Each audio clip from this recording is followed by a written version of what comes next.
अगर किसी को भी एनर्जी में कमी आ रही है, एक लपड़ मारूंगा ना। मम्मी पापा बहुत मेहनत से पैसा भरते हैं, जब वो मेहनत करके आपको पढ़ा सकते हैं तो आप थोड़ा सा एक्स्ट्रा मेहनत करके चैप्टर नहीं खत्म कर सकते हो।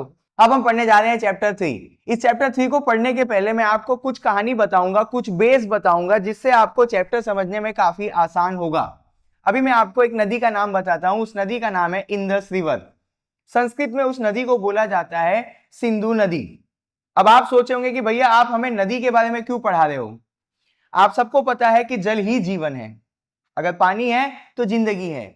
आज के टाइम पे अगर आपके घर में पानी आ रहा है तो आपको पता होना चाहिए कैसे आता है। नदी से पाइप के थ्रू हमारे घर पे पानी आ जाता है। हम सबको पता है कि आज हमारे पास इतनी टेक्नोलॉजी है कि उस टेक्नोलॉजी से पानी घर पे पहुंच जाता है। बट अगर मैं आपको बोलूं कि आज से 5 से 7 हजार साल पहले इतनी टेक्नोलॉजी नहीं थी, तब भी इंसान को जीने के लिए पानी चाहिए होता था। तो हमारे जो पूर्वज होते थे वो पानी के लिए नदियों के किनारों पे ही अपना गांव, अपना शहर बसा लेते थे। अब समझ में आ रहा है मैं क्यों नदियों के बारे में बता रहा हूं? क्योंकि जो हमारे पूर्वज होते थे वो जीने के लिए, पानी के लिए नदियों के किनारों पे ही रहने लगते थे। तो ये जो नदी है, इंदस नदी बोल लो या सिंधु नदी बोल लो, ये हमारे कल्चर में काफी इंपॉर्टेंस रखता है, क्योंकि जो हमारे पूर्वज थे वो इसी नदी के आसपास रहते थे। अब आपको ये पता होना चाहिए कि ये नदी शुरू कहां से होती है। तो ये नदी तिब्बत से शुरू होती है, पाकिस्तान में एंटर करती है, उसके बाद जाके अरेबियन सी में मिल जाती है। हाँ, मैं जानता हूं कि पाकिस्तान पहले नहीं था। ये जो पाकिस्तान का एरिया है पहले ये भी हिंदुस्तान होता था। तो ये नदी तिब्बत से होती थी, हिंदुस्तान के अंदर घुसती थी, फिर जाके अरेबियन सी में मिल जाती थी। अब मैं आपको एक वर्ड बताता हूं, सप्त सिंधु। अब ये वर्ड क्या है? सप्त सिंधु का मतलब होता है कॉम्बिनेशन ऑफ 7 रिवर। आप अपने स्क्रीन पे देख सकते हैं कि एक जो ये नदी है वो इंदस नदी है, उससे डायरेक्टली इनडायरेक्टली 7 और नदी निकली है। इन्हीं के कॉम्बिनेशन को हम बोलते हैं सप्त सिंधु। क्लियर हुआ? वर्ड क्या है? सप्त सिंधु। सप्त सिंधु मतलब क्या? Combination of 7 river. जो हमारी सिंधु रिवर है उससे और 7 नदी निकलती है। अब ये जो आप एरिया देख रहे हो, ये जो एरिया है ये सप्त सिंधु का एरिया है और हमारे पूर्वज यहीं पे रहते थे। तो हम लोग बोल सकते हैं कि ये जो एरिया है इसको हम लोग इंग्लिश में बोल देंगे इंदस वैली सिविलाइजेशन। मतलब कि इंदस रिवर के आसपास जो जो हमारे पूर्वज रहते थे उस सिविलाइजेशन को हमने क्या नाम दिया? Indus valley civilisation. ये सारे वर्ड आपको पूरे चैप्टर में काम आएंगे, इसीलिए मैं आपको समझा रहा हूं। अब इंदस वैली सिविलाइजेशन के अंदर हम लोग 4 सोसाइटी के बारे में पढ़ने जा रहे हैं। ऐसा मानो कि 4 शहर के बारे में पढ़ने जा रहे हैं। एक शहर है मोहनजोदड़ो, दूसरा शहर है हड़प्पा, धोलावीरा और लोथल। ये जो चारों शहर है हम इसको इंदस वैली सिविलाइजेशन बोल सकते हैं, क्योंकि ये चारों शहर डायरेक्टली इनडायरेक्टली इंदस रिवर के आसपास ही बनाए गए थे। अब इनमें से सबसे पहला जो शहर है मोहनजोदड़ो, उसके बारे में हम पढ़ने जा रहे हैं। अब मोहनजोदड़ो को आप जब पढ़ोगे तो इस टाउन को 5 पार्ट में बांट दिया गया था। House, road, drainage, public bath, public building. आपको भी सेम टाइप में आंसर लिखना है, तो कम मेहनत में ज्यादा मार्क्स मिलेंगे, वरना आप ज्यादा याद करते रह जाओगे और बोलोगे कि भैया बहुत ज्यादा पढ़ रहे हैं पर मार्क्स नहीं आ रहे हैं। तो जिस तरीके से मैं लिख रहा हूं उसी तरीके से लिखना। अब आगे देखो, अब हम लोग पढ़ते हैं मोहनजोदड़ो के हाउस के बारे में। तो यहां पे लिखा हुआ है it was build on high platform to avoid flood. जो मोहनजोदड़ो के घर थे वो थोड़े ऊंचाई पे बनाए जाते थे ताकि बारिश के पानी से घरों को बचाया जा सके, जब भी नदी में बाढ़ आ जाए तो भी घर बच सके। इस तरीके से घर बनाए जाते थे मोहनजोदड़ो में। अब यहाँ पे देखो, एक साइड पे अमीर लोग होते थे, एक साइड पे प्रजा होती थी। तो जब इस टाउन को बनाया जा रहा था तो इस टाउन को 2 पार्ट में बांटा गया, एक था अपर पार्ट, एक था लोअर पार्ट। जो अपर पार्ट था इस टाउन का यानी मोहनजोदड़ो का, वहां पे राजा लोग रहते, और जो लोअर पार्ट था इस टाउन का वहां पे प्रजा रहती थी। अब जो अपर पार्ट था वहां पे 2 मंजिल के घर होते थे और जो लोअर पार्ट था वहां पे 1 मंजिल के घर होते थे। और जो अमीरों का घर होता था उसके अंदर 5 से 7 रूम होते थे और गरीबों के घर में यानी प्रजा के घर में 2 से 3 रूम हुआ करते थे। आगे पढ़ते हैं। Door open to the side lane not main road. यहाँ के जो घर थे उन घरों का जो डोर है वो मेन रोड पे नहीं खुलता था, साइड लेन में खुलता था। आप यहाँ पे इमेज जो देख रहे हो, अगर उससे क्लैरिफाई नहीं हो रहा है तो मैं यहाँ पे आपको कुछ बना के बताता हूं। अब यहाँ पे देखो, मान लो कि ये जो है ये मोहनजोदड़ो का मेन रोड है। अब यहाँ पे एक गली होगी, यहाँ पे एक गली होगी। अब मान के चलते हैं कि यहाँ पे किसी का घर है, तो वो जो घर का गेट है वो यहाँ मेन रोड के आसपास नहीं खुलेगा, कहाँ खुलेगा, साइड वाली रोड के आसपास। ये चीज मैं आपको समझा रहा था। जब आप मोहनजोदड़ो में आगे बढ़ोगे तो आपको पता चलेगा कि इस शहर के अंदर घरों के अंदर डोर भी था, विंडो भी था, किचन भी था, बाथरूम भी था और स्टोरेज रूम भी था। तो इसी तरीके से लिख देना, आपको पूरे मार्क्स मिलेंगे। अब आ जाओ रोड वाले सेक्शन में। Main road were straight and wide 9.75 metre. Mohenjodaro के जो मेन रोड थे उनकी चौड़ाई 9.75 मीटर थी। Small road join main road at right angle. इस शहर को इस तरीके से बनाया गया था कि जो मेन रोड है उसमें सारे रोड 90 डिग्री के एंगल को बनाते हुए मिल रहे थे। इतने स्मार्ट लोग थे ये लोग। आगे देखते हैं। Two main road north south east west. इसको मैं समझाता हूं वापस से आपको यहाँ पे ड्राइंग बना के। अब मान लो ये पूरा मोहनजोदड़ो का शहर है। अब इस शहर के अंदर ये नॉर्थ है, ये साउथ है, ये ईस्ट है और ये वेस्ट है। अब इसके अंदर वो लोग ने इस तरीके से रोड का कंस्ट्रक्शन किया हुआ था कि पूरे शहर को एक दूसरे से कनेक्ट किया जा सके। तो एक रोड यहां से निकली यहाँ को, एक रोड निकली यहां से यहाँ को, पूरा शहर एक दूसरे से कनेक्ट हो गया। यही मैं आपको बताना चाहता था। Road were wide enough for many vehicle to pass at the same time. ये लाइन आपको ये बता रही है कि रोड इतने ज्यादा चौड़े थे कि एक बार में काफी व्हीकल वहां से निकल सकते थे। आगे देखते हैं। Street lamp were present. इसको भी समझाता हूं। जैसे कि ये वाले ड्राइंग पे वापस आ जाओ।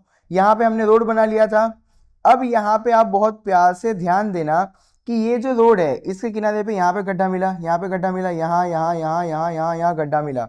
जब रिसर्च करने वालों ने ये गड्ढों को देखा तो उनको आइडिया लगा कि ये जो गड्ढा है ये दिखा रहा है कि मोहनजोदड़ो के अंदर स्ट्रीट लैंप भी थे, मतलब कि यहाँ की रोडों पे रात में लाइटें भी जलती थी।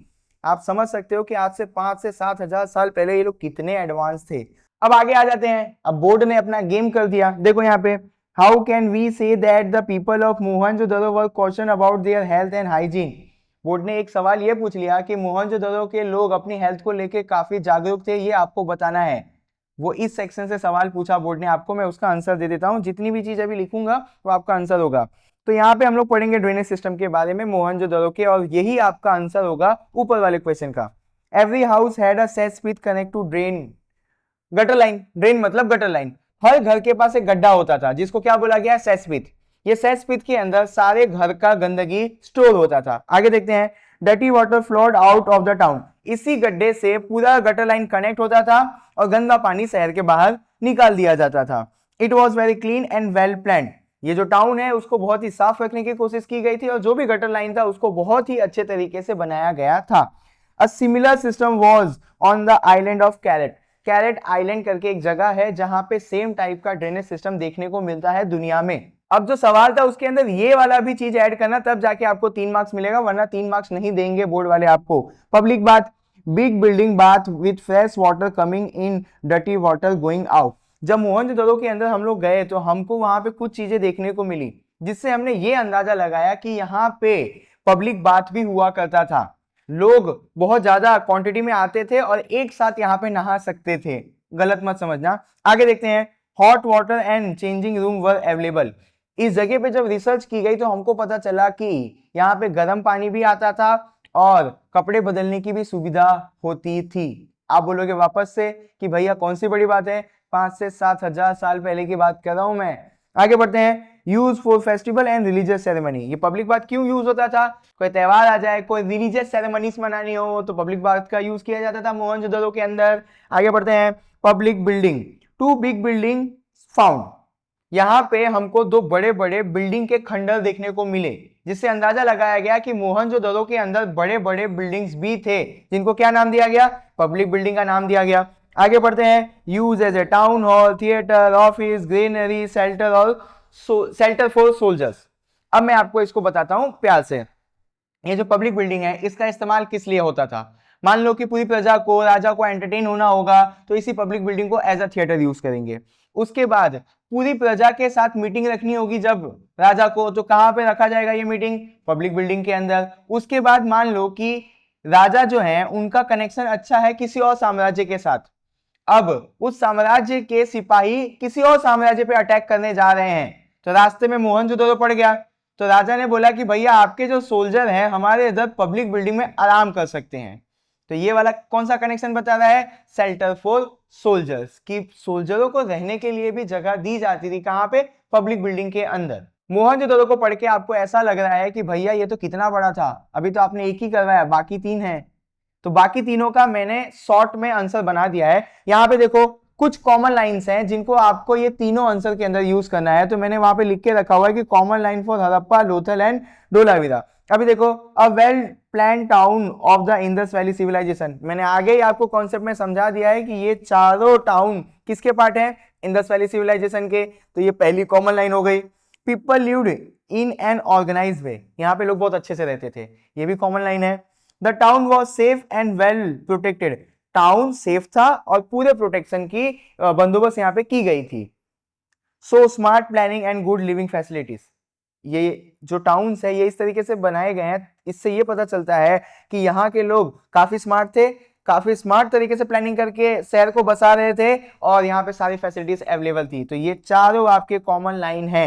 ये चारों लाइन आप किसके अंदर यूज करोगे, हड़प्पा के अंदर, धोलावीरा के अंदर और लोथल के अंदर। तो आगे आप फट से सारी चीजों को पढ़ लेते हैं और अपने आप को आगे बढ़ा लेते हैं। अब हड़प्पा के अंदर आ जाओ, तो ये जो पहली लाइन है मैं ये आपको नहीं बताऊंगा क्योंकि ये कॉमन लाइन है। अब देखो, it is located in present day Pakistan, Harappa आज के टाइम पे कहां पे आ रहा है, पाकिस्तान में आ रहा है। It is founded by 1921 by Dayaram Sahni, आज से 5 से 7 हजार साल पहले ये सारे टाउन्स बनाए गए थे। तो 5-7 हजार साल पहले में अर्थ पे बहुत सारी एक्टिविटीज हुई होंगी जिनकी वजह से ये जो सारे टाउन है वो जमीन में घुस गए होंगे, तो इनको वापस से ढूंढना पड़ता है। तो इनको वापस से कब ढूंढा गया था, 1921 में। हड़प्पा को वापस से कब ढूंढा गया था, 1921 में। किसने ढूंढा था, दयाराम साहनी ने। आगे देखते हैं, it is situated near the Yamuna river, Yamuna river के आसपास बसाया गया था ये शहर, ऐसा भी मान के चलो। आगे देखते हैं, it is an important part of Indian culture, ये लाइन मैंने जानबूझ के लिख दी है ताकि आपका आंसर बड़ा हो जाए। आगे देखो, सप्त Sindhu means the land of 7 river, सप्त सिंधु मतलब अब आपको पता है, मैं इसके बारे में आपको नहीं बताऊंगा, स्पीड में आगे बढ़ते हैं। The culture here is called the Harappan civilisation, Sapta Sindhu के आसपास जो भी लोग रहे हैं हम लोग उस सिविलाइजेशन को क्या बोलेंगे, Harappan civilisation. People use copper and stone weapons, Harappa में जब रिसर्च किया गया तो यहां पे हमको कॉपर और स्टोन से बने गए वेपन्स देखने को मिले। आगे देखते हैं, due to the use of this things it is called the copper and stone age, ये जो कॉपर और स्टोन से बनाए गए वेपन्स यूज कर रहे थे हड़प्पा के लोग, इसीलिए हम लोग इस एज को कॉपर और स्टोन एज बोलेंगे। अगर आपको बोर्ड पूछती है कि बताओ कि कौन सी ऐसी सिविलाइजेशन थी जिसने कॉपर और स्टोन से बनाए गए वेपन्स को यूज किए हैं, तब आपको उसके अंदर हड़प्पा का आंसर लिखना होगा। सारी चीजें आसान है, बस ध्यान देते जाओ क्योंकि जहां ध्यान है वहां ज्ञान है। आगे बढ़ते हैं, Harappa had big granaries and fort, Harappa के अंदर हमको बड़े बड़े ग्रेनरीज यानी अनाज रखने वाली जगह मिली और बड़े बड़े फोर्ट देखने को मिले। काफी आसान लाइन है, ज्यादा डिटेल में नहीं जाता हूं। पीपल वॉर ऑर्नामेंट्स, यहाँ के लोग ऑर्नामेंट्स पहनना शुरू किए। अब आप बोलोगे कि भैया इसमें कौन सी बड़ी बात है, तो मैं आपको एक दिमाग में क्लैरिटी दे देना चाहता हूं कि आज आप जो भी ऑर्नामेंट पहन रहे हो, आप ऐसा मान के चलो कि हड़प्पन सिविलाइजेशन से ही हमने ऑर्नामेंट पहनना सीखा है। अब लग रही ना कि बड़ी बात है। आगे देखते हैं, people lived in an organised way, common line है। The town was safe and well protected, common line है। So smart planning and good living facility, common line है। कितने स्पीड में मैंने आपको सारा कॉन्सेप्ट क्लियर कर दिया ना, इसीलिए एनर्जी के साथ बैठो, मैं सारी चीज बहुत आसानी से आपको याद करवा दूंगा। Right about the ancient Indian city of Dholavira, आपको धोलावीरा के बारे में बताना है। अब देखो, पहली है जो कॉमन लाइन है, दूसरी है जो कॉमन लाइन है। आगे आंसर देखते हैं, लोकेटेड 140 किलोमीटर फ्रॉम भुज गुजरात। देखो, अगर आपको धोलावीरा के अंदर जाना है तो आपको गुजरात जाना पड़ेगा, गुजरात से भुज में जाना पड़ेगा, वहां से 140 किलोमीटर दूर जाओगे तो आपको धोलावीरा मिल जाएगा। अब यहाँ पे एक इंटरेस्टिंग आपको बात ये बता दूं कि आप जब भुज में जाओगे तो आपको ये नहीं बताया गया कि आपको 140 किलोमीटर ईस्ट जाना है, वेस्ट जाना है, नॉर्थ जाना है। अब आप याद कर लेना कि धोलावीरा अगर हमको जाना है तो कहां जाना पड़ेगा, गुजरात। गुजरात से कहां जाएंगे, भुज में जाएंगे। भुज से 140 किलोमीटर दूर चलते रहना, आपको धोलावीरा मिल जाएगा। आगे बढ़ते हैं, palace and walls were painted white colour, Dholavira के अंदर जो भी पैलेस है, जो भी वॉल्स है, उनके ऊपर व्हाइट कलर का पेंट देखने को मिलता है। The town had strong walls made of clay, stone and bricks, यहाँ के जो वॉल बनाए गए हैं उनको किन किन चीजों से मिलकर बनाया गया है, क्ले, स्टोन और bricks. Had a system to get clean water, ये लाइन आपको ये बता रही है कि धोलावीरा के पास उस समय भी यानी आज से 5 से 7 हजार साल पहले भी वाटर को प्यूरिफाई करने का सिस्टम होता था। कितनी शॉकिंग बात है ना कि उनके पास भी वाटर को प्यूरिफाई करने का सिस्टम था 5 से 7 हजार साल पहले। आगे बढ़ते हैं। Street were straight and house were neatly arrange. Common line है, people live an organise way, the town. मैंने आपका आंसर बड़ा करके दिया ना, आपको कम मेहनत करना पड़ रहा है ना, तो ध्यान दो। अब लास्ट वाले टाउनशिप पे आ जाते हैं। Lothal was a significant port in India, explain the statement. ऐसा नहीं पूछा सीधा कि राइट अबाउट द लोथल, यहाँ पे ऐसा बोला कि लोथल जो है वो एक इंपॉर्टेंट पोर्ट होता था पुराने जमाने का। देख रहे हो बोर्ड आपको कैसे फंसाती है। आंसर पढ़ते हैं, पहली कॉमन लाइन है। दूसरा, it is located in the Ahmedabad district, Gujarat. Lothal कहां पे आया? गुजरात के अहमदाबाद डिस्ट्रिक्ट में। लोथल कहां पे आया? गुजरात के अहमदाबाद डिस्ट्रिक्ट में। The house were build at a different time. ये लाइन आपको ये बता रही है कि इस टाउन को बनाने में 3 पीढ़ी लग गई है, तो 3 डिफरेंट टाइम्स में इस टाउन को बनाया गया है, मतलब 3 पीढ़ियों ने मिलकर लोथल को बनाया है, ऐसा मान के चलो। आगे देखते हैं। It is located between 2 river, Bhogavo and Sabarmati. 2 नदियों के बीच में लोथल आता है। कौन कौन सी नदी? साबरमती एंड भोगावो। याद रखना, 2 नदियों के बीच में आता है आपका लोथल, साबरमती और Bhogavo. It had a dock for ship. आप जब इस टाउन को देखोगे ना, तो इस टाउन के एरिया में आपको डॉकयार्ड देखने को मिलेगा। अब आप बोलोगे कि भैया डॉकयार्ड क्या होता है? तो डॉकयार्ड शिप को पार करने की जगह होती है। नदी के पास ये शहर बसाया गया था, उस नदी के पास से पानी टाउन के अंदर लिया गया और वहां पे एक जगह बनाई गई जहां पे शिप पार्क होता था। आगे देखते हैं। Big storage and building so trade with other place. जहां पे ये डॉकयार्ड था उसके बाजू में हमको बड़ी बड़ी बिल्डिंग देखने को मिली, जिससे हमने ये अंदाजा लगाया कि यहां पे इंपोर्ट एक्सपोर्ट का काम होता था। पहले हमने देखा कि डॉकयार्ड है यहाँ पे, फिर हमने देखा कि डॉकयार्ड के बाजू में गोडाउन है। इससे हमने क्या अंदाजा लगाया कि लोथल के अंदर इंपोर्ट एक्सपोर्ट का काम होता था। आपका आंसर यहाँ पे मिल गया कि लोथल एक फेमस पोर्ट था। कहां से पता चला? डॉकयार्ड और बड़े बड़े गोडाउन को देखकर हमको पता चला कि लोथल एक इंपॉर्टेंट इंटरनेशनल पोर्ट था। आगे, it was a rich and important port. ये मैंने सेम लाइन चेप दी है। अब यहाँ पे ये जो तीनों लाइन है, ये तीनों आपकी कॉमन लाइन है। मैं आपके लिए आसान करता जा रहा हूं, तो आपको भी एक फेवर देना पड़ेगा कि नोटबुक उठाओ, सारी चीजों को लिख लो और पढ़ाई करना शुरू कर दो, तभी मुझे भी अच्छा लगेगा। अब बोर्ड आपको एक सवाल पूछ लेगी, थोड़ा सा यहाँ पे ध्यान दो, क्योंकि जहां ध्यान है वहां ज्ञान है। बोर्ड आपको बहुत ही उल्लू बनाती है, अलग अलग तरीके से सवाल पूछती है, थोड़ा सा ध्यान दे दो। Explain the town planning in ancient India. Ancient India में टाउन को कैसे बनाया जाता था, इसके बारे में आपको बोर्ड को आंसर देना है, मुझे नहीं। यहाँ पे देखो, India was good at planning town in ancient time. मैंने थोड़ी सी बढ़ाई कर दी अपने देश की। Towns were divided into 3 part. पुराने जमाने में जब टाउन बनाया जाता था तो 3 पार्ट में टाउन को डिवाइड किया जाता था। एक fort of rulers, house for officers, home for common people. बहुत आसान सी भाषा में समझाता हूं। टाउन को 3 पार्ट में डिवाइड किया गया, राजा को रहने का एरिया, प्रजा को रहने का एरिया और कॉमन पीपल को रहने का एरिया। इन 3 पार्ट में डिवाइड करके पहले जमाने में टाउन बनाया जाता था, दिमाग में डाल लो। आगे देखते हैं।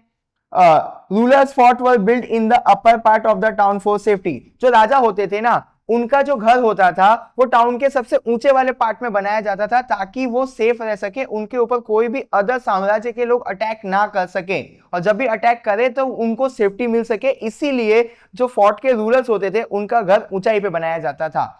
मैं जान रहा हूं मैं थोड़ा सा स्पीड में बोल रहा हूं, बट आसान सी बातें हैं इसीलिए स्पीड में बोल रहा हूं। आगे बढ़ते हैं। This house had 2 to 5 rooms. जो अपर पार्ट में घर बनाया जा रहा था उसके अंदर 2 से 5 रूम होते थे। Common people lived in the lower part of the town. जो प्रजा होती थी वो टाउन के लोअर पार्ट में रहती थी। Their houses were made with handmade bricks. Handmade bricks से बनाया जाता था प्रजा का घर। आगे, town had proper road, drainage and public bath. Town के अंदर रोड भी होता था, गटर लाइन भी होती थी और पब्लिक बाथ भी होता था। तो यहाँ पे आपका एशियन टाउन प्लानिंग का पूरा स्ट्रक्चर मैंने आपको सिखा दिया। अब देखो, जो चैप्टर का स्टार्टिंग पॉइंट था वो मैंने आपके चैप्टर के मिडिल में डाल दिया, क्योंकि आपको समझना आसान रहेगा। देखो यहाँ पे, स्कल्पचर्स, मेकिंग स्टैचूज और सेव फ्रॉम स्टोन, वुड और क्ले। हम किसी भी चीज का स्टैचू बना रहे हैं, किसका इस्तेमाल करके? वुड का, स्टोन का, क्ले का। तो इसी आर्ट को हम लोग बोलते हैं स्कल्पचर। क्या बोलते हैं? स्कल्पचर। क्या है? स्टैचू को बनाना। इसी को हम लोग क्या बोलते हैं? स्कल्पचर बोलते हैं। किससे बना रहे हो? स्टोन से, वुड से, क्ले से। याद हो गया? आगे बढ़ते हैं। आर्किटेक्चर काफी आसान है।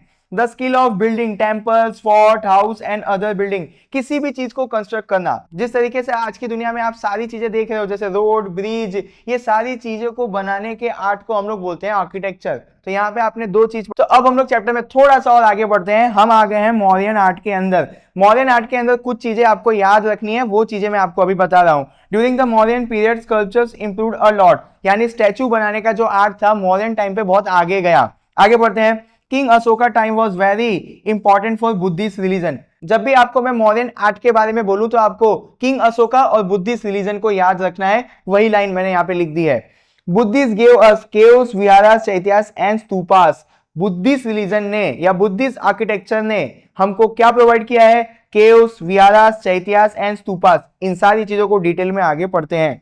अब यहाँ पे देखो, इस सेक्शन से बोर्ड आपको सवाल कैसे पूछ रही है। What is stupa? आपको ये बताना है स्तूपा क्या है। Right a short note on the stupa of Sarnath. तो सबसे पहले हम जान लेते हैं कि स्तूपा क्या होता है। अ स्तूपा इज अ राउंड और Oval structure that hold the remains of important people. अब स्तूपा क्या है इसको जानो। तो आपने देख लिया कि ओवल शेप का कंस्ट्रक्शन है। अब इस स्तूपा के अंदर एक चेंबर होता है। उस चेंबर के अंदर बुद्ध धर्म के जो भी इंपॉर्टेंट लोग हैं उनकी अस्थियां रखी जाती हैं। इसी को हम लोग बोलते हैं स्तूपा। क्लियर हो गया? आगे बढ़ते हैं। It is important in Buddhism. Buddhism में इसका काफी इंपॉर्टेंस है। It is use for prayer and meditation. किस लिए इस्तेमाल किया जा रहा है स्तूपा को? प्रेयर करने के लिए और मेडिटेशन करने के लिए। सबसे फेमस कौन सा है? सांची का स्तूपा। आगे बढ़ते हैं। अब हम पढ़ने जा रहे हैं सांची के स्तूपा के बारे में। The first stupa was made up of BRICS. मतलब जो ओरिजिनल स्तूपा होते थे उनको एक ही चट्टान को काट के बनाया जाता था। ये लाइन आपको ये बताना चाह रही है। आगे, it was build during the Mauryan period. ये जो सांची का स्तूपा है कब बनाया गया था? मौर्यन पीरियड में बनाया गया था। It is in Madhya Pradesh. Sanchi का स्तूपा आज कहां पे है? मध्य प्रदेश में है। The original stupa was half the size of the today stupa. आज के टाइम पे जो स्तूपा बन रहे थे उसके कंपैरिजन में ओरिजिनल स्तूपा छोटे होते हैं, हाफ साइज के होते हैं। आगे बढ़ते हैं। More work was done on it during the Gupta period. ये जो सांची का स्तूपा है इसके ऊपर और भी ज्यादा काम करवाया गया था गुप्ता पीरियड में। आगे देखते हैं। It is a UNESCO world heritage site. इसको वर्ल्ड यूनेस्को हेरिटेज साइट का भी दर्जा मिला हुआ है। किसको? सांची के स्तूपा को। इतना काफी है आपके लिए। अब आगे बोर्ड आपसे सवाल पूछ रही है, ध्यान देना, थोड़ा सा ध्यान लगा दो। Right about the art of pillar inscription. अब आगे आपसे बोर्ड सवाल पूछिए तो थोड़ा ध्यान देना, एनर्जी में वापस से आ जाओ। Right about the art of pillar inscription. आपको पिलर इंस्क्रिप्शन के बारे में बताना है। तो पिलर इंस्क्रिप्शन हमारे देश में अशोका ने स्टार्ट करवाया था, ये याद रखो। अब पिलर इंस्क्रिप्शन क्या है? पिलर के ऊपर इस तरीके की जो भी कारीगरी हो रही है हम लोग इसको बोलते हैं पिलर इंस्क्रिप्शन। अब ये जो पिलर इंस्क्रिप्शन था ये एक ही चट्टान को काट के बनाया जाता था। मतलब ये जो पिलर्स हैं वो एक ही चट्टान को काट के बनाया जा रहा था। Religious message were written on them. ये जो पिलर है इस पे जो चीजें लिखी जा रही हैं वो क्या लिखी जाती थी? रिलीजियस चीजें लिखी जाती थी। The message were written in the Brahmi script. जैसे संस्कृत एक लैंग्वेज है, हिंदी एक लैंग्वेज है, उसी तरीके से ब्रह्मी भी एक लैंग्वेज है। तो मॉडर्न टाइम पे जो पिलर्स बन रहे थे उनके ऊपर जो भी रिलीजियस चीजें लिखी जा रही थी किस लैंग्वेज में लिखी जा रही थी? ब्रह्मी लैंग्वेज में लिखी जा रही थी। आगे, polish pillar shine like a glass. इन पिलर्स को इस तरीके से बनाया जा रहा था कि इनको अगर आप पॉलिश करोगे तो ग्लास की तरह चमकेंगे। अब इनमें से सबसे फेमस वाला जो पिलर है वो कहां पे आ रहा है? सारनाथ में आ रहा है। तो हम उसी के बारे में पढ़ने जा रहे हैं। तो pillar at Sarnath. The most famous pillar is at Sarnath. ऊपर जो आपने लिस्ट पढ़ी उनमें से सबसे फेमस पिलर कहां पे है? सारनाथ में है। A lion is on the top facing all four direction। इस पिलर के ऊपर में लायन है और ये लायन चारों दिशा को देख रहा है। Dharma Chakra are carved below the lion. उस लायन के नीचे एक चक्र है जिसको हम लोग क्या बोलते हैं? धर्म चक्र बोलते हैं। Dharma Chakra are seen in the middle of our national flag. हमारे नेशनल फ्लैग के अंदर जो अशोक चक्र है उसका इंस्पिरेशन हमने धर्म चक्र से ही लिया हुआ है। The pillar also has an elephant, horse and bullock. आप इस चक्र के ऊपर देख सकते हो कि एलिफेंट, हॉर्स और बुलक भी देखने को मिलते हैं। The lions are our national emblem. ये जो लायन है ये हमारे नेशनल एम्बलम में भी देखने को मिलते हैं। तो पिलर एट सारनाथ का सारा आंसर मैंने आपको बता दिया। अच्छा, आप थक गए होंगे, ब्रेक चाहिए होगा? नहीं, कोई ब्रेक नहीं मिलेगा। आप भी पढ़ रहे हो, मैं भी शूट कर रहा हूं। दोनों की एनर्जी सेम होनी चाहिए क्योंकि हम दोनों को आगे बढ़ना है। हम मेहनत करेंगे, हम आगे बढ़ के रहेंगे। तो बस मेहनत करना सीखते रहना होगा हमको। अब थोड़ी सी अपने दिमाग को टाइट कर लो, क्योंकि बोर्ड ने वापस आपसे सवाल पूछ लिया है कि why is the Gupta regarded as the golden age of Indian art. Gupta period को गोल्डन एज क्यों बोला गया है आर्ट के अंदर। ये बोर्ड आपसे सवाल पूछे, आंसर देते हैं। Gupta period it is called the golden age. आपका आंसर बड़ा हो सके इसीलिए फुद्दू से लाइन लिखी। Art, culture, building and literature grew. चाहे आर्ट हो, चाहे कल्चर हो, चाहे बिल्डिंग हो, चाहे लिटरेचर हो, सारी चीजों के अंदर ग्रोथ हो रही थी गुप्ता पीरियड में। हिंदू टेम्पल वर बिल्ट, बहुत सारे हिंदू टेम्पल्स बनाए गए गुप्ता पीरियड के अंदर। Many stupas, विहारास, chaityas and pillars were made. ये सारी चीजें भी बनाई जा रही थी गुप्ता पीरियड में, इसीलिए हम बोल सकते हैं कि गुप्ता पीरियड जो है वो गोल्डन पीरियड था आर्ट के अंदर। तो क्या यहाँ पे आंसर पूरा हो गया? नहीं, 3 मार्क्स का क्वेश्चन आएगा और भी आंसर लिखना पड़ेगा। तो यहाँ पे मैंने लिस्ट बना दी है कि गुप्ता पीरियड के टाइम के टेम्पल्स आज कहाँ पे देखने को मिलेंगे। तो पार्वती टेम्पल हमको जबलपुर में देखने को मिलेगा, शिवा टेम्पल हमको एमपी में देखने को मिलेगा, नरसी टेम्पल एमपी में, गोप टेम्पल एट जामनगर में। तो ये टेम्पल की लिस्ट है, आप स्क्रीनशॉट ले लेना और याद कर लेना, मेरी कोई गलती नहीं है, याद करना पड़ेगा। This are good example of Gupta temple architecture. आगे देखते हैं, अब गुप्ता पीरियड के अंदर स्कल्पचर्स जो बनाए गए थे उनके लिस्ट देख लेते हैं। Gupta period sculptures, Buddha statue Sarnath में मिला, लॉर्ड विष्णु का स्टैचू हमको मथुरा में मिला, महावीर स्वामी का स्टैचू हमको मिला है गुप्ता पीरियड के टाइम का। अब यहाँ पे देखते हैं, this are the best Gupta sculptures, list है, याद कर लेना। Caves are also a famous example of Gupta architecture. बहुत सारे केव्स भी बनाए गए थे गुप्ता लोगों के पीरियड के टाइम में। Caves are also a famous example of Gupta architecture. बहुत सारे केव्स भी बनाए गए थे गुप्ता पीरियड में और वो काफी फेमस हैं। अब यहाँ पे आ जाओ, एक इंटरेस्टिंग टॉपिक है चैरियट टेम्पल। आप सबको पता होना चाहिए कि चैरियट मतलब रथ। रथ टाइप के स्ट्रक्चर वाले टेम्पल को हम लोग बोलते हैं चैरियट टेम्पल। तो पहली लाइन पे मैंने यही लिखी हुई है कि it is called Rath type temple. आप देख सकते हो कि ये जो सारे टेम्पल्स है पूरे रथ की तरह दिख रहे हैं, तो इनका नाम क्या दे दिया गया? Chariot temple. ज्यादातर कहां पाए जाते हैं? साउथ इंडिया में पाए जाते हैं। किसने बनवाया था? पल्लवा रूलर्स ने बनवाया था। तो चैरियट टेम्पल हमको कहां देखने को मिलते हैं? साउथ इंडिया में देखने को मिलते हैं। किसने बनवाया था? पल्लवा रूलर्स ने बनवाया था। पालवा या पल्लवा, जो आपसे मन करता है वो बोलो। अगर आपकी इंग्लिश के प्रोनाउंसिएशन पे कोई भी सवाल उठाता है तो बोल देना अमित भैया ने हमको सिखाया था कि हमारे इधर ऐसा ही होता है, ये रूल मेरे पे मत अप्लाई करना। आगे बढ़ते हैं, made from a single rock. ये जो आप टेंपल देख रहे हो ये सारे टेंपल्स को एक ही रॉक को काट के बनाया गया था। कितना डेंजर कारीगरी करते थे ये लोग। अब फेमस टेंपल्स के बारे में पढ़ लेते हैं। तो कैलाशनाथ, वैकुंठा पेरुमल कहां पे देखने को मिलेगा आपको? कांचीपुरम में, ये नाम है, याद कर लेना। Mahabalipuram has the famous chariot temple and mandapa. Mahabalipuram में सबसे फेमस चैरियट टेम्पल हमको देखने को मिलता है। आगे देखते हैं, 7 chariot temple are name after the Pandavas. 7 chariot temple बनाए गए हैं, उनका नाम किसके ऊपर से रखा गया है? पांडवास के ऊपर से रखा गया है। अब जो ये 7 चैरियट टेम्पल है उसके अंदर से जो सबसे बड़ा टेम्पल है उसका नाम है धर्मराज, और जो सबसे छोटा टेम्पल है उसका नाम है द्रौपदी टेम्पल। 7 चैरियट टेम्पल के अंदर से जो सबसे बड़ा टेम्पल है उसका नाम है धर्मराज, और जो सबसे छोटा टेम्पल है उसका नाम है द्रौपदी टेम्पल। लास्ट की क्लोजिंग लाइन देख लो, टेम्पल हैव ब्यूटीफुल कार्विंग। बहुत अच्छी कारीगरी से इस टेम्पल को बनाया गया है और आपका आंसर भी यहाँ पे मैंने कर दिया पूरा। अब हम लोग जो अगला सवाल पढ़ने जा रहे हैं वो आपके रियल लाइफ से रिलेट हो जाएगा, तो आपको आसानी से समझ में आ जाएगा कि टेम्पल आर्किटेक्चर इन इंडिया। आपको टेम्पल आर्किटेक्चर के बारे में बताना है। पहली लाइन में पढ़ता हूं, Gupta period temple were build for worship. Gupta period में टेम्पल बनने लगे और हम वहां पे जाने लगे पूजा करने के लिए। हमारे हिंदू धर्म में ऐसा माना जाता है कि मानो तो पत्थर में भी भगवान है। तो हम लोग पहले ऐसा होता था कि हमने मान लिया कि पत्थर में भी भगवान है तो हम अपनी श्रद्धा देके उनकी पूजा कर सकते थे। बट गुप्ता पीरियड में एक चेंज आया कि उन्होंने एक जगह बनाई जिसको हमने बोला टेम्पल, और हम वहां पे जाएंगे पूजा करने। तो ये एक हिस्ट्री है जो आपको जाननी चाहिए और आपको मजा भी आएगा जानने में। अब आगे पढ़ते हैं, some temples have high platform and stairs. हमारे धर्म में कुछ टेम्पल्स ऐसे हैं जो थोड़ी ऊंचाई पे बनाए जाते हैं और सीढ़ियों का इस्तेमाल करके हम टेम्पल के अंदर जाते हैं। अब आपने हमारे धर्म में बहुत सारे टेम्पल देखे होंगे जो इस तरीके के दिखाई देते हैं, तो इसको बोला जाता है हाई पिनेकल वाले टेम्पल्स। यूजुअली ऐसे ही टेम्पल हमको हमारे आसपास देखने को मिलते हैं हिंदू धर्म में। अब आगे पढ़ते हैं, some temples are flat with path around the garbhagriha. कुछ टेम्पल जो होते हैं वो फ्लैट होते हैं। आप देख सकते हैं इस तरीके के जो टेम्पल है इनको हम लोग बोलेंगे फ्लैट टेम्पल। अब जो मैं आपको बात बताने जा रहा हूं वो है गर्भगृह।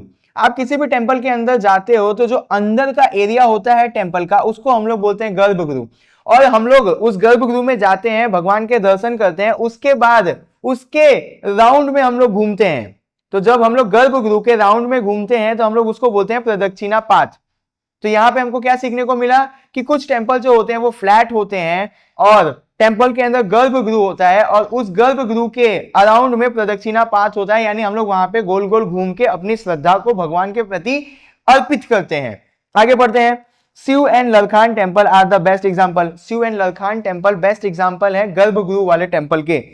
Pallava kings built many temple in Kanchi. यहाँ पे पल्लवा किंग्स ने बहुत सारे टेम्पल्स बनाए होंगे, उसका मैंने आपको यहाँ पे लिस्ट बना के दे दिया ताकि आपका आंसर बड़ा हो सके। King Raja build the 200 feet high Brihadeshwara temple. अब ये जो टेम्पल है इसके बारे में मैं आपको ज्यादा कुछ बताऊंगा नहीं, क्योंकि 6 चैप्टर में पूरा डिटेल में इस लाइन को मैं आपको एक्सप्लेन करूंगा।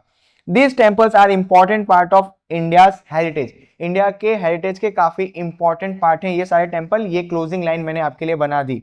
अपने दिमाग को वापस से एक्टिव कर लो, क्योंकि बोर्ड ने सवाल पूछा है कि provide information about the architecture of gopuram. आपको गोपुरम के बारे में बताना है। आपके लिए ये वर्ड पूरा ही नया है कि भैया गोपुरम क्या है। तो gopuram entrance gate of a temple.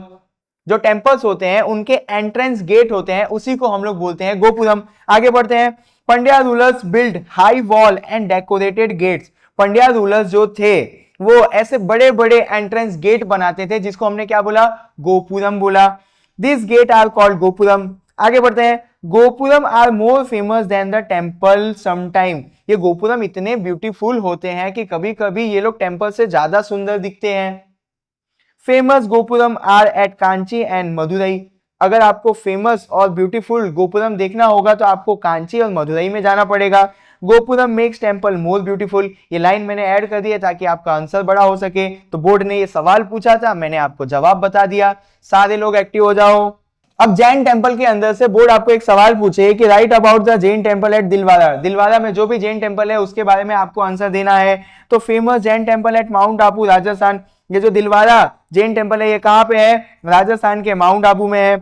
Made up of white marble. कैसे बनाया गया है, व्हाइट मार्बल से बनाया गया है। किसने बनाया है, विमल शाह ने बनाया है। कौन से पीरियड में बनाया है, सोलंकी पीरियड में बनाया है। वापस से मेरे साथ याद कर लो, किससे बना हुआ है, व्हाइट मार्बल से। किसने बनाया है, विमल शाह ने बनाया है। किस पीरियड में बनाया है, सोलंकी पीरियड में बनाया है। Very beautiful and decorated with carving. बहुत ज्यादा ही कारीगरी से इसको बनाया गया है। Called poetry in marble by art lover. ये लाइन मैंने जानबूझ के यहाँ पे ऐड की है। आपको बोर्ड एक बार ऐसा पूछ सकती है कि right about the Jain temple at Dilwara, तो ऐसे भी पूछ सकती है कि poet in marble by art lover. तो आपको पता चल जाना चाहिए कि दिलवाड़ा टेम्पल की बात हो रही है। आपको दिलवाड़ा टेम्पल का आंसर लिखना है। Famous all over the world, छोटा सा लाइन लिखा है ताकि आपका आंसर बड़ा हो जाए। Recognise as a world heritage site, इसको वर्ल्ड हेरिटेज साइट का भी दर्जा मिला हुआ है। People visit it for its art and peaceful atmosphere. यहाँ पे लोग शांति प्राप्त करने के लिए जाते हैं। बस हम लोग चैप्टर के एंड में आ गए हैं। थोड़ा सा एनर्जी बना लो, क्योंकि बोर्ड ने 3 सवाल चैप्टर के लास्ट से पूछ लिए हैं। एनर्जी हाई रखो, वरना ये सवाल मिस हुए तो पूरा चैप्टर का मेहनत बेकार जाएगा। Explain a temple in north Gujarat that has been carved in the Iranian style. अब आप तो चक्कर खा के घूम जाओगे कि भैया ये इतना बड़ा और कौन सा सवाल पूछ लिया। मेन सवाल क्या है कि ईरानियन स्टाइल में नॉर्थ गुजरात में किस टेम्पल को बनाया गया है। तो उस टेम्पल का नाम है सन टेम्पल, जिसको हम लोग सूर्य मंदिर भी बोलते हैं। देखो सिंपल सा टॉपिक क्या था, सन टेम्पल, पर बोर्ड ने किस तरीके से सवाल पूछा, तो थोड़ा सा ध्यान दे दो, वरना बोर्ड आपको उल्लू बना के निकल जाएगी और आप बोलोगे कि भैया मार्क्स नहीं आ रहे हैं। आगे, it is located in the Mehsana district Gujarat. Sun temple कहां पे है, गुजरात के महसाना डिस्ट्रिक्ट में। Gem in the sun god's crown, light up with the first sun rays at the entrance. देखो अब ये जो मंदिर है इसका जो गेट है वो ईस्ट साइड में है। जब सूरज निकलते हैं तो यहां से जो किरणें हैं इस गेट के अंदर घुसती हैं और यहाँ पे भगवान की मुकुट के ऊपर एक जैम यानी एक पत्थर लगाया गया है। मान लो ये एक स्टोन लगाया गया है, वो किरण आई उस जैम के ऊपर पड़ी और पूरा जो भी मंदिर का अंदर का एरिया है उसी से लाइट अप हो जाता है। It has 12 image of the sun god. 12 image होने का मतलब ये नहीं है कि वहां पे भगवान की 12 फोटो रखी हुई हैं, 12 रूप देखने को मिलते हैं हम लोगों को। कहां पे, सन टेम्पल जो गुजरात के अंदर है। Carving are in the Iranian art of style. ये जो मंदिर की कारीगरी है ना ईरानियन स्टाइल में करवाई गई है, इसीलिए आपका क्वेश्चन ईरानियन स्टाइल वाला था। 108 स्मॉल टेम्पल अराउंड इट इसके आसपास और 108 टेम्पल हैं। Famous world wide for it architecture and sculptures, पूरी दुनिया में इसके आर्ट और स्कल्पचर के लिए फेमस है। Build to show respect to the sun god की रिस्पेक्ट में बनाया गया ये टेम्पल है। Visitors come to see its beauty and carving, यहाँ पे विजिटर्स आते हैं, इसकी सुंदरता को देखते हैं। A good example of ancient Indian temple design, एक बहुत ही अच्छा एग्जाम्पल है प्राचीन भारत के मंदिर आर्किटेक्चर का। ये जो सारी लाइन आप नीचे देख रहे हो ना, ये मैंने जानबूझ के ऐड किए हैं ताकि आपका आंसर बड़ा हो जाए और आपको ज्यादा हार्ड ना पड़े याद करने के लिए। अब अगर आप यहां तक वीडियो में आ गए हो ना, तो मैं आपको बता देता हूं कि ये जो क्वेश्चन है, right briefly about the architecture of Gujarat, right about the architecture of Gujarat, इसका आंसर बहुत टफ है आपकी टेक्स्ट बुक में भी और डाइजेस्ट में भी। मैंने काफी आसान आंसर बना दिया है, तो प्लीज आप लोग इसी आंसर को याद कर लेना और आपका काम हो जाएगा, आपको फुल मार्क्स मिलेगा। अब इसके अंदर मैं खाली लिस्ट बना के दे देता हूं आपको। आर्किटेक्चर ऑफ गुजरात, तो गुजरात के अंदर टेम्पल है, मॉस्क्यू है, विहारास है, स्तूपास है, केव्स है, वेल्स है, स्टेप वेल है, लेक है, पॉन्ड है, एनिमल बर्ड, ये सब की कार्विंग देखने को मिलता है। मैंने आर्किटेक्चर के अंदर ये सारी चीजों का लिस्ट बना दिया, आपका आंसर हो गया पूरा। स्पीड में ही बताता हूं क्योंकि सारी लिस्ट ही है, आप स्क्रीनशॉट ले लेना और नोटबुक में लिख लेना, आपका काम हो जाएगा। Temples, many temples of different religions are build in Gujarat. अब यहाँ पे मैंने लिखा है Gita Mandir, Veda temple, Jagannath temple, sun temple, और भी टेम्पल है, Ambaji temple, Somnath temple, Dwarka temple, Mahakali temple. आपको जिन भी टेम्पल का नाम याद रहता है आप उनकी लिस्ट बना दो, आपका आंसर हो जाएगा पूरा। बिल्ड बाय मुस्लिम रूलर, क्या मॉस्क्यू, मस्जिद कौन बनाएगा, मुस्लिम रूलर्स बनाएंगे। तो जामा मस्जिद, सिद्दी सैयद, क्वीन सिपरी मॉस्क्यू, जामा मस्जिद, जो भी मस्जिद का नाम आपको याद रहता है उसी का नाम लिख लेना, आंसर बन जाएगा। जैन टेम्पल, हाथी सी क्या है, संकेश्वर, जो भी आपको याद है उनका लिस्ट बना देना, आंसर बन जाएगा। स्टेप वेल, अडलज, दादा हरिनी वेव, रानीनी वेव पाटन के अंदर है, जो भी आपको याद रह जाए वो लिख लेना। तो इतना ही आंसर आप लिख लेना, आपका आंसर हो जाएगा पूरा, वरना आप परेशान रह जाओगे। बस बस बस थोड़ा सा और, लास्ट सवाल है और ये काफी टफ सवाल है, एनर्जी एकदम हाई बना लो, भले हम लास्ट में आ गए हैं बट ये क्वेश्चन थोड़ा सा हार्ड है। राइट अबाउट द केव्स इन गुजरात, आपको गुजरात के केव के बारे में बताना है। तो यहाँ पे आप देख लो, आप बोल रहे कि भैया आपने कितना छोटा सा आंसर लिखा हुआ है, आप टेक्स्ट बुक उठा लो, डाइजेस्ट उठा लो, ये बहुत टफ आंसर है, अगर आप इसको याद करने जाओगे तो आपका बहुत ज्यादा समय चला जाएगा। अब इसको बड़ा कैसे करते हैं वो मैं आपको बता देता हूं। जब भी आप ये आंसर स्टार्ट करोगे तो आप मीनिंग लिख देना, किसकी मीनिंग लिखोगे आप, स्कल्पचर की मीनिंग लिख देना और आर्किटेक्चर की मीनिंग लिख देना, ठीक है। उसके बाद आप ये पूरा आंसर लिखना और आप एंडिंग में इस चैप्टर से एक लाइन बना लेना, अगर आपसे बनती है तो ठीक है, वरना मुझे कमेंट करना है तो मैं इस चैप्टर का आपको एंडिंग लाइन भी दे दूंगा। अब हम लोग गुजरात के केव्स की लिस्ट को देख लेते हैं। केव्स ऑफ गुजरात, तो जूनागढ़, वहां पे 3 मेन ग्रुप्स हैं केव्स की, एक है भावा प्यारा केव्स, एक है अपर कोट केव्स, एक है खपरा खेड़िया एंड कुंड केव्स। याद कर लो मेरे साथ, Bhava Pyara caves, Uparkot caves and Khapra Khediya caves. अब भावा प्यारा केव्स नियर भावा प्यारा मठ, टोटल 16 केव्स हैं इन 3 लेयर्स, याद करना ही पड़ेगा। अब अपर कोट केव्स 2 मंजिल की है, made at the end of the 2nd century, 2 मंजिल की है, 2nd सेंचुरी के एंड में बनाई गई थी। Khapra Kodiya and Kund cave made in the 3rd century, कब बनाई गई थी, 3rd सेंचुरी में बनाई गई थी, और 20 पिलर्स हैं इस केव के अंदर। अब मैं जान रहा हूं कि मैंने बहुत ही आसान तरीके से आपको बता दिया, बट एक टॉपिक बहुत ज्यादा कॉम्प्लिकेटेड है, बहुत ज्यादा रटना पड़ जाएगा आपको, इसीलिए मैं ऐसा कर रहा हूं। अब आगे मैंने ये सारी केव की लिस्ट बना दी, आप स्क्रीनशॉट ले लेना और आप इसको स्टिकी नोट पे लिख लेना और चिपका देना, बैठ के रटने मत जाना वरना आपको भी बहुत टफ पड़ेगा। तो यहाँ पे मैंने आपको 3rd चैप्टर पूरा करवा दिया है, बोर्ड किस तरीके से सवाल पूछेगी वो भी बता दिया और किस तरीके से लिखना है वो भी मैंने आपको बता दिया। अगर अभी भी आप में से किसी को कोई भी चीज हार्ड लगती है तो मुझे टॉपिक के साथ कमेंट करना कि भैया ये वाला टॉपिक हार्ड लग रहा है, मैं उसकी भी आसान वीडियो आपके लिए लेकर आऊंगा।